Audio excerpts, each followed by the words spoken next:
33 teams to go on my road to predict all 131 teams this college football offseason, and we are moving on to the Hawai'i Rainbow Warriors. Now, Hawaii, this is going to be an interesting team to watch in 2022, and I say that because this is a team in Hawaii that usually is fairly competitive, that usually is a pretty solid team in the Mountain West Conference, and usually a team that is capable of pushing their way into bowl season. Notice I said usually because this year may be a little bit different for the Rainbow Warriors. They're going through a coaching change and a butt ton of talent is leaving this squad through the transfer portal and many other ways as well. So can Hawaii surprise some people and push their way back into the bowl season in 2022? Or is Hawaii going to need a couple of rebuilding years to start to build back up to that level? What's up, Tailgaters? My name is Tailgate Nathan. Welcome to my channel. I'm predicting all 131 teams this college football offseason, which means I'm doing your favorite team, and chances are I may have already done your favorite team. So, if that is the case, hit the subscribe button, go through playlists on my channel to find your favorite team. But if I haven't done your favorite team, hit the subscribe button, ring the bell so you know when that video gets uploaded. And the fans of the Hawai'i Rainbow Warriors out there, you guys are going to know this team a lot better than I will. So if you feel like I missed something, you want to add something, anything of the sort, leave it in the comment section down below. I'll be happy to hear what you guys have to say. So let's talk about Hawaii in 2022. They're my 10th ranked team in the Mountain West coming into the 2022 college football season. Not real high on this Hawaii team, and we'll explore why in a little bit. But in the regular season last year, yes, regular season, they were 6-7, 3-5 in conference. Their bowl game ended up getting canceled due to COVID regulations, how that reared its ugly head late last season. When you take a look at stats for this Hawaii team, offensively, it was pretty solid. 405 yards per game with around 29 points per game. Now, defensively, though, different story. This is one of the worst defenses in the Mountain West. 446 yards per game with around 31.5 points per game. So the offense, hey, maybe work on the little things here. And then defense, you need some improvement to be made. Well, that's all I would have to say about this team if it weren't for just one teeny tiny thing that's actually a pretty big thing. Take a look at this list of talent that is leaving this team. I apologize for the glitch that just happened on screen, but man, did they lose a lot of talent. I'll go through it here in a little bit, but they do also have a new head coach in Timmy Change. He is coming in to be that new head coach.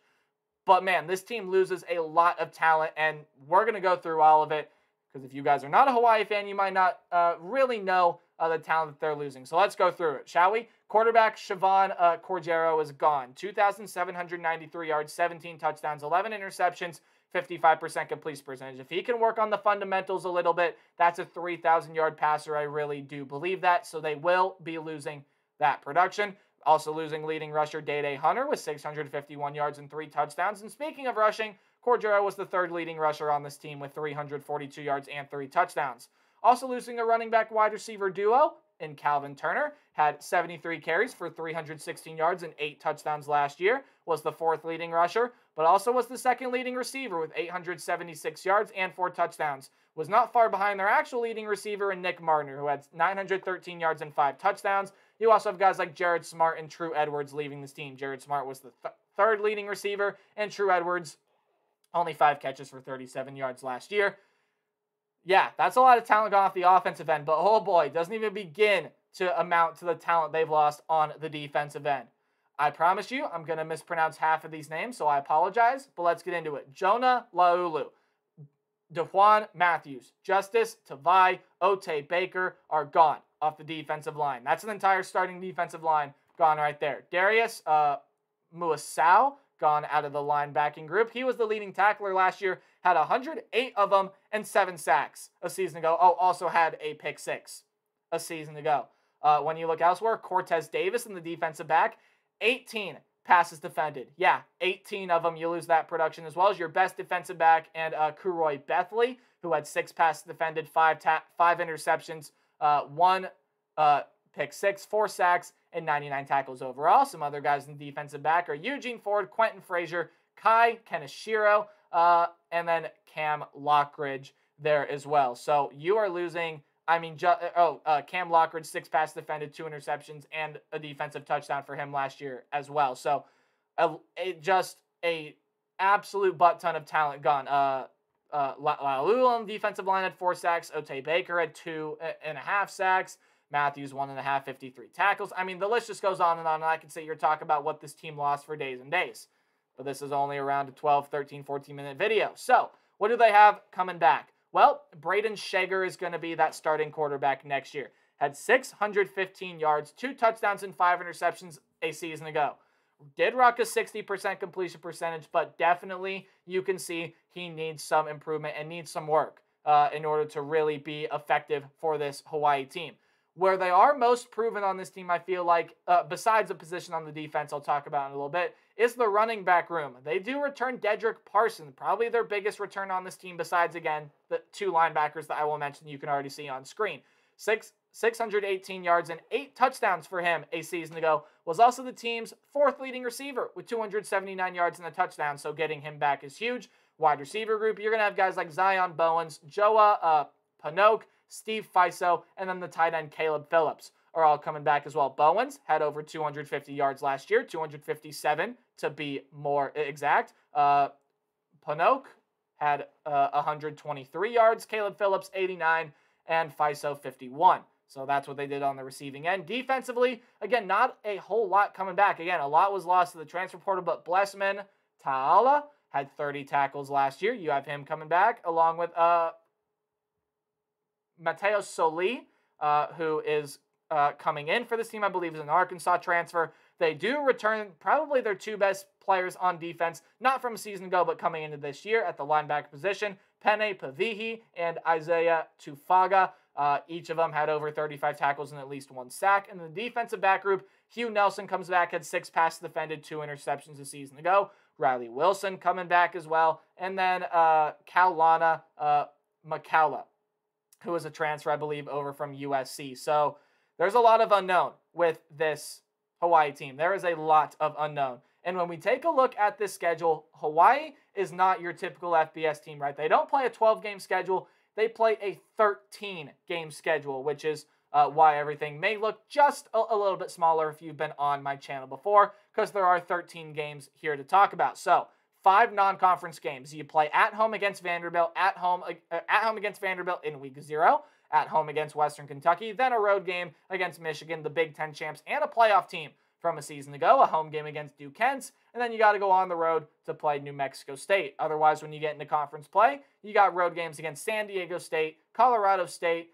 Fresno State, and San Jose State, and then home games against Nevada, Wyoming, Utah State, and UNLV. So let's dive on in to this Hawaii schedule. Looking at non-con games first, there are 2 Power 5 teams here at home against Vanderbilt. Now, Vanderbilt, this is the team that not really is going to be the greatest of teams in 2022, but hey, is bringing in a lot of talent through recruiting. At least they have been in the past couple cycles. Could be an interesting game and could be a little interesting game if Hawaii were to win it, to say, okay, this team might be better off than we thought they were going to be. The home game against Western, but that's going to be a tough game for them to win. Same thing with the home game against Western Kentucky there. I don't really see them being able to win that game much because even though Bailey Zappi, Zach Kitley are gone, still going to be a solid Western Kentucky team. Probably have no shot against Michigan when they go play in the Big House. Just too talented of a team there in Ann Arbor. When you take a look elsewhere, Duquesne maybe should be able to pull out a win in that one. On the road against New Mexico State, I'm kind of thinking the same thing there. So if you can get 2-3 wins in non-conference play going in to the Mountain West schedule, I think you're going to be pretty far off. But I also wouldn't be surprised to see this team start 1-4. And their only win beat Duquesne in non-conference play. However, when you get into conference play, a lot of tough games that I just don't see them winning. On the road against San Diego State, on the road against Fresno State, even games like on the road against Colorado State, on the road against San Jose State, I think they're going to have a tough time winning any of their road games. However, games at home, okay, this is where you might start to see some wins for them in conference play. At home against UNLV, hey, that can be a win right there in conference play. At home against Nevada, same thing. That's a Nevada team that doesn't lose as much as Hawaii lost, but still loses a lot of talent. Home game against Wyoming, that's another team in Wyoming that loses a lot of talent. Same thing with Utah State. So when you look at all the teams at home, minus UNLV in conference play, Nevada, Wyoming, and Utah State, all 3 teams that, again, don't lose as much as Hawaii. They lost the most out of probably any team in the country. But when you look, Nevada, Wyoming, and Utah State, all teams that have their respective losses and could struggle in their respective ways in 2022. Now, I don't do game-by-game predictions. I do a more percentage-based outlook, tell me predict the team's record. So if the game is in red, just don't see you winning the game. If the game is in orange, I still don't see you winning, but it is college football and upsets can happen. Yellow, 50-50 high upset potential games. Games in yellow-green are games that you should win, but you got to watch out for the team on the other side of the ball. And games in green, I have you winning. So, like I said, I think the most likely scenario through non-conference play is 2-3. I do think they will end up dropping those first 3 games, even though that Vanderbilt game is in yellow. Again, Vanderbilt just not going to be that great of a team this year. But again, part of that is they play in a really tough conference. When you look at this Vanderbilt team, I do expect to see some improvement down the line. I don't know if 2022 is going to be that year, so Hawaii could make that a competitive game. But in the end, I see Vanderbilt pulling that one out. More than likely, again, if Hawaii won that game, wouldn't shock me, but definitely a little surprising in my opinion. The home game against Western Kentucky, again, I think they'll struggle to win. I don't think they have a shot when they go on the road in Ann Arbor. I just don't think they're going to be able to win that game at all. Duquesne, New Mexico State. Okay, those are 2 games right there that I could see you winning. So starting off 2-3 in non-conference play, I don't think is a bad start. But then you're looking for 4 wins in conference play, and good luck finding those. I mean, again, all of those road games, I think Hawaii is going to struggle in. Again, you could even put that road game for San Jose State in the orange because I do think Hawaii, San Diego State should still be a good team. Fresno State, probably the favorites in the Mountain West this year, along with Boise State up there. San Jose State gets Siobhan Cordero. So he is transferring over to San Jose State. They'll see him at the end of the season. Could be an interesting game at the end of the year. But then there are also some other games I think they're going to struggle in. Utah State, I think they'll struggle against because although that team loses a lot, I think the Aggies are still going to be a solid football team in 2022. You want to look for some winnable games? Again, I think on the road against San Jose State, there's a little bit more of an outside shot. But more realistically, games at home against Nevada, Wyoming, and UNLV if you want to look for some wins in Mountain West play. But honestly, guys, I just don't see this Hawaii team really doing much this upcoming season, which is why I have them at 4-9. Yes, 4-9 because they do play 13 regular season games, as I discussed before. So I got 4-9 for this Hawaii team. I'm not high on this team. I think give Timmy Change a couple of years, and Hawaii, I think, can be able to get back into the bowl game season. I think maybe 2 wins in conference play. Who knows? Maybe they drop that game to New Mexico State. They can win 3 games in conference play.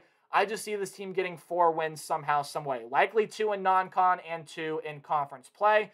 That floor, again, the wheels can just fall off the bus and they can have a 10-loss season.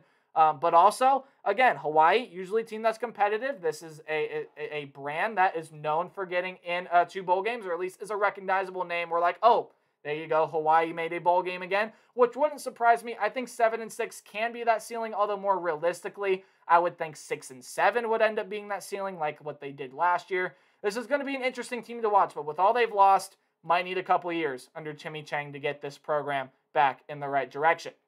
That's my prediction for the Hawai'i Rainbow Warriors in 2022. And let me know what you guys think about this team in the comment section below. But hey, make sure to like, comment, subscribe, anything like that to help support the channel. And remember to play hard, but tailgate harder. I'll see all you guys in the next video.